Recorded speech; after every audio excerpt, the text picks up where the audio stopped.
Like Mass Effect 3, Andromeda hosts a multiplayer mode that offers fun and a challenge for those wanting to pursue its higher levels.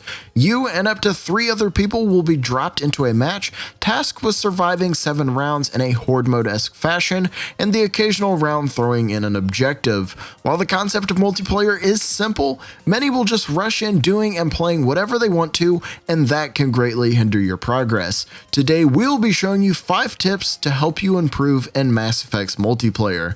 My name is Morgan, and you're watching Split Screen. First is knowing your character and their abilities. Unlike the story mode and multiplayer, you select a character and they have predetermined skills for you to use, and you are not able to change them. Some will play a support role, others are good on offense, and others will cater towards a lone wolf style approach. Knowing your character and their abilities will help ensure your success in a match.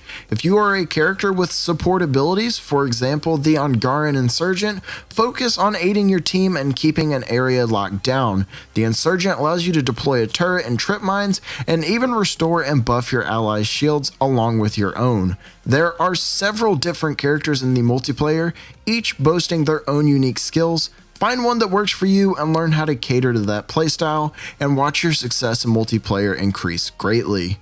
Loadouts are a crucial part of multiplayer as well, and cater to the skills that your character has. If you are a character with close range skills, having a sniper rifle won't do you any good and renders your character less useful than they should be. Alter your loadout to whatever playstyle your character calls for. Any character in multiplayer is able to use any gun without restriction, so customize your loadout until you find the weapon that works best with the playstyle of your skills. If you have a support ability, sit back from a distance and pick off enemies with a sniper. If you're all about zone control, throw on an assault rifle and a shotgun. Designing your loadout around your skills allows you to get the most use out of your character. Supplies are another thing that can greatly alter your experience on the battlefield, and using them wisely is something you need to learn how to do. All supplies are obtained from packs, and you'll receive things such as ammo, first aid, and even RPGs. All of these can be used during the match, and using them just might make the difference between life and death. RPGs can be used to take out the larger tank-like enemies such as the Fiend, Destroyers, and Hydras, and you can even revive yourself from a down state if a teammate isn't able to get to you. All of these supplies are obtainable from any pack you purchase with your currency and are incredibly common, so building up a stockpile of any one type shouldn't present too much of a problem. Just keep in mind that these are limited and they do not resupply during your 7 waves, so what you start with in your match is what you have for the entirety of that session. Learning the map is crucial to pulling through in the higher ranks. While anyone can really get through the bronze tier without map knowledge, moving on to the gold tier will prove much more difficult if you don't know your way around. Learn points to take cover where you are the most protected, where you can be flanked by an enemy, or even shortcuts to get across the map in case you need to secure an objective or revive a downed teammate.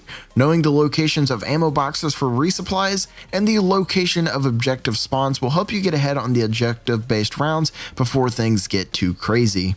And last on our list, keep moving. Andromeda adds an all-new mobility element that can greatly alter combat and allows you to move around even quicker than before, and you should be using this to its full extent. Don't pin yourself to one area in the map, as more than likely you're going to get overrun in the later rounds. Use your jumps and dashes to maneuver around the map, grabbing cover, getting a few kills, and then moving on. You will almost always be moving faster than the enemy, so getting away should never be a problem. Another thing to keep in mind is that on a lot of the multiplayer maps, you can get on top of buildings and things like that to provide you with better vantage points for sniping, or even a quick escape if you need to heal up or grab a reload. Well, that wraps up today's video. Share with us some of your personal tips for multiplayer in the comments below. If you guys want to see more videos like this, please consider hitting that subscribe button, and as always, a like is greatly appreciated. Once again, my name is Morgan, thank you all for watching Split Screen, and we will see you next time.